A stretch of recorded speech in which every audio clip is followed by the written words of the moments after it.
Hi, thank you for joining me on this test drive video for the brand new 2023 Honda Civic HEV.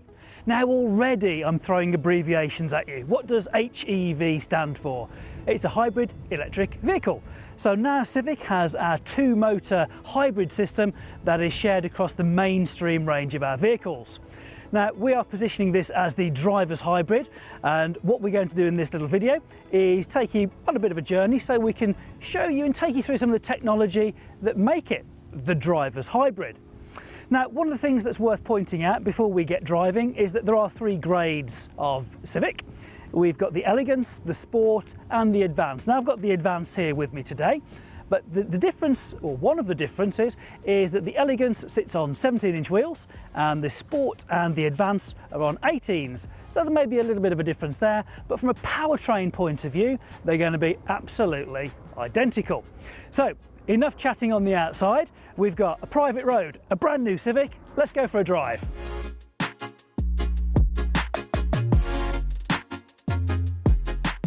So now we're inside, let's get going. Now, we have keyless access on all of the three grades, so all I need to do is make sure that the key is inside the car, and to power the car up, I simply put my foot on the foot brake and press the power button, and the engine may or may not start. Remember, this is a two-motor hybrid system, so it has the ability to drive on purely electric, and sometimes it will actually power up the petrol engine and that generates the electricity.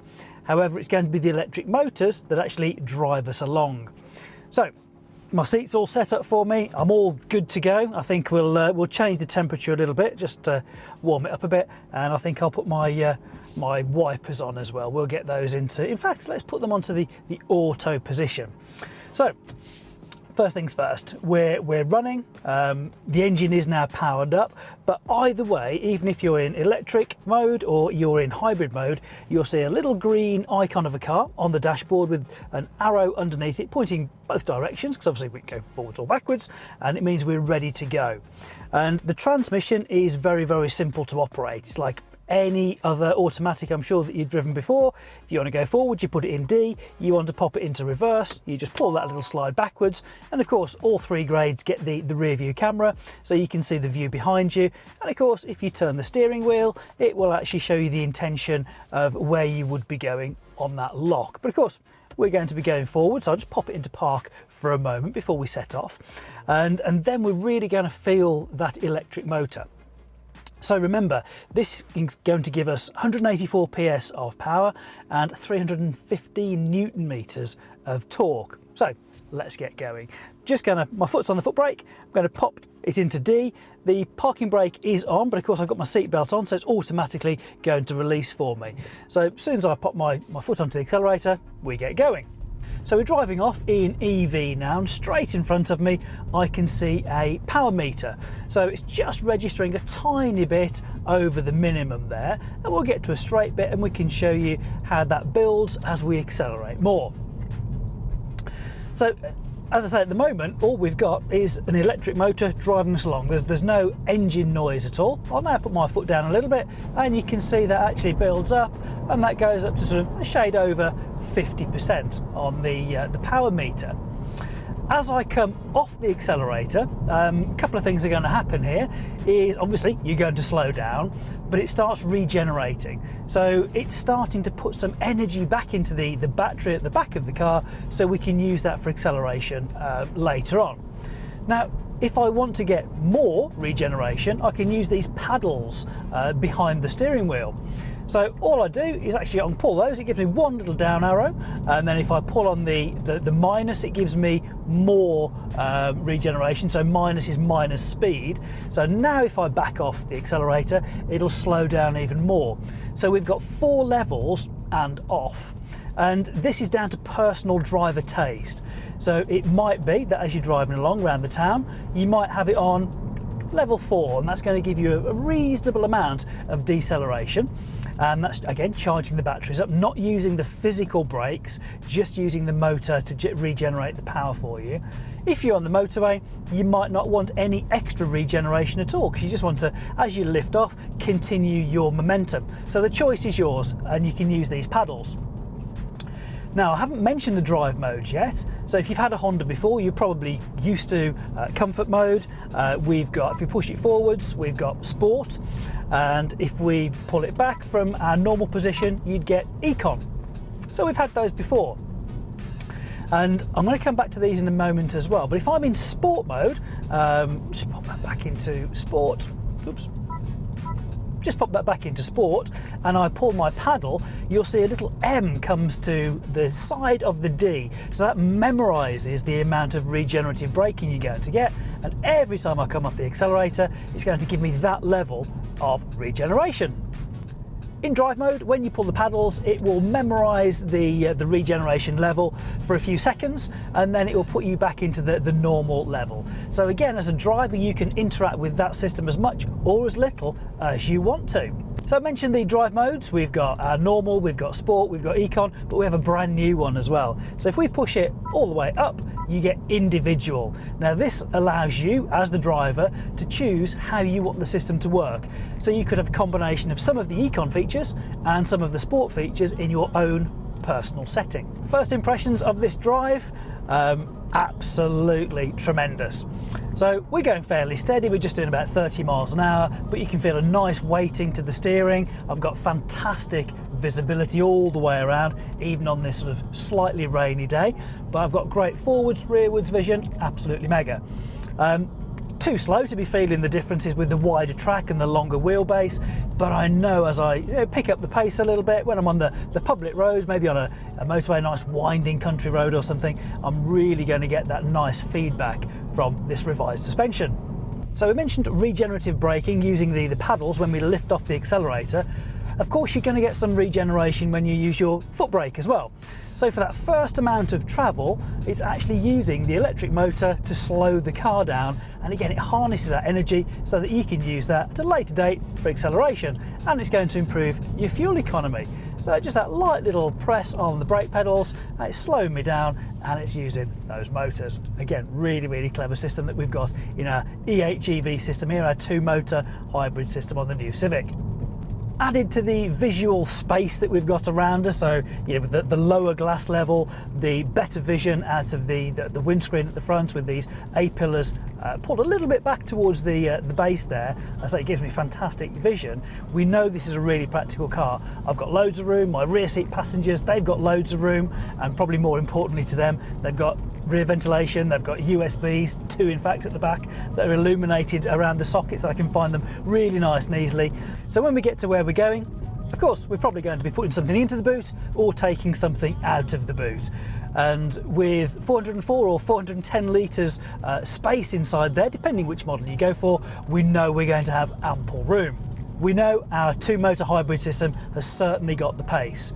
So delivering a 0 to 62 time in as little as 7.8 seconds, and we can equally have miles per gallon up to 60.1. Of course, this depends on which model you go for, because there are some different wheel sizes. But it's not all about how quickly you can get somewhere. It's not all about those miles per gallon. Let's have a think about some of these extra features that we've got. So you may well be familiar with Honda Sensing. We have a multi-purpose camera at the top, which now has a wider field of vision than it had before, and that's going to look for other road users. It's going to look for the painted lines on the road. It can help keep us centered. We've got autonomous braking. That's going to help, again, keep us nice and safe on the road. And it will help our adaptive cruise control, whereby we set our speed to 70, but if the car in front's only doing 50, it will keep us at that 50 mile an hour until the car in front speeds up, or we cancel it. And we can choose the time gap between us and that vehicle ahead. And these are standard on all 3 grades, adaptive cruise control and lane keeping assist. These can now operate from 0 miles an hour, and this can give us a new feature called traffic jam assist.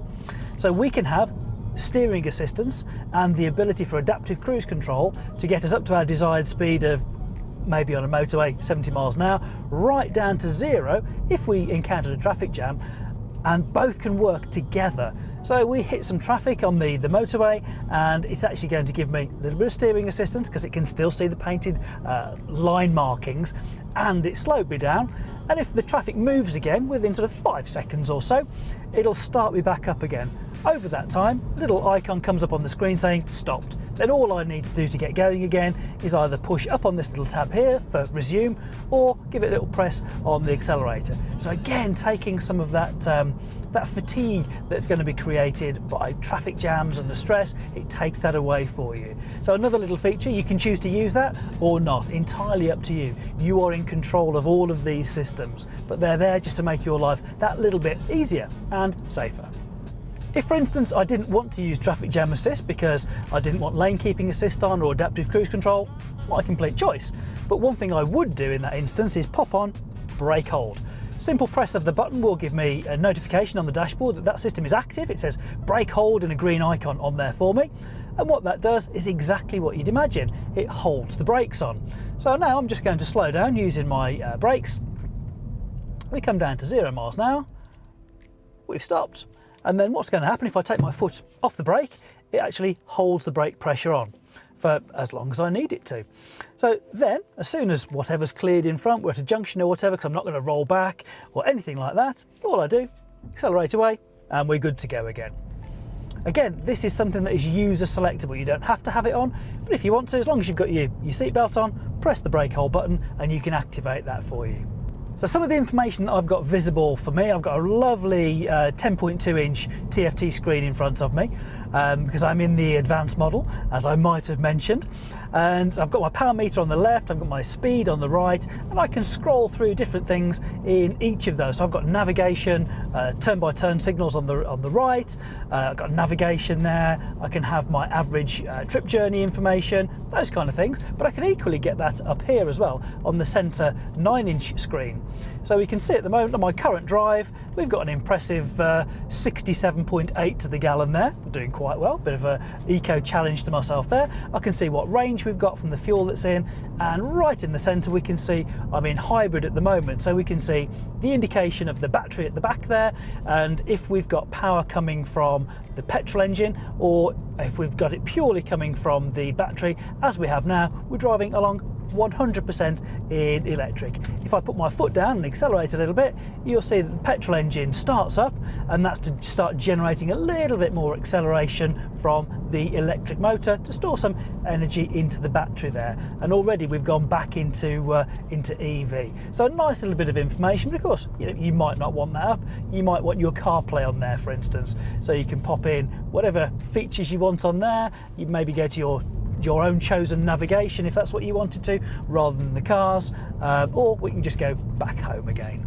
On the meter on the left hand side, you operate that and scroll through with this little thumb wheel on the left hand side. So you could choose if you wanted your phone information, if you wanted to go to FM or DAB, or your CarPlay, or if you've got something Bluetooth connected, just press it on there and it would go to that particular music source for you. And of course in this car, that's going to be playing through my 12 speaker Bose system. We're just starting to get a little bit more drizzle coming through, so I'm just going to put my wipers into auto, and that's going to take care of my vision for me. And of course I can adjust how sensitive I want that with this little rotational wheel halfway through.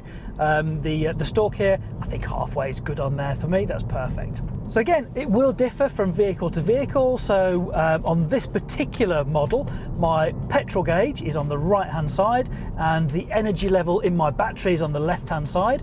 As I say, that will be in different places on the Elegance and the Sport, but you'll have access to that information on the smaller TFT screen as well.